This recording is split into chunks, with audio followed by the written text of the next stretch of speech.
বাবা, এই দেখো আমি তো নতুন জামা পরে আসছি। এটা কি পরে আইছো? এটা কোনো কাপড় হলো নাকি? যাও, আমি যেটা আনছি ওটা পরে আসো। বাবা, পরে আইছি, এইবার দেখো। হ্যাঁ, এবার ঠিক আছে। কিন্তু বাবা, এটা তো অনেক বড় হয়। বড়? কোথায় বড় হয়েছে? 5 বছর পর তো এটা এমনিতে ছোট হয়ে যাবে।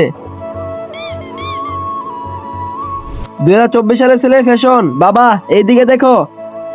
আরে ওয়াও, তোর তো একদম হিরোদের মতো লাগতেছে। কিন্তু বাবা, এইসব তো আমার ভালো লাগে না। এইসব কাপড় আমার একদমই পছন্দ না। তাহলে তোর কেমন কাপড় পছন্দ? দাঁড়াও 1 মিনিট, আমি আসতেছি।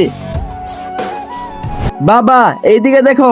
বন্ধুরা, তোমরা যদি এই ছবিটিকে সুন্দর মনে করো তাহলে ভিডিওতে একটি লাইক করে চ্যানেলটিকে সাবস্ক্রাইব করে দাও। আর তুমি কোন ক্লাসে পড়ো সেটি কমেন্টে লিখে যাও। This is my new fashion.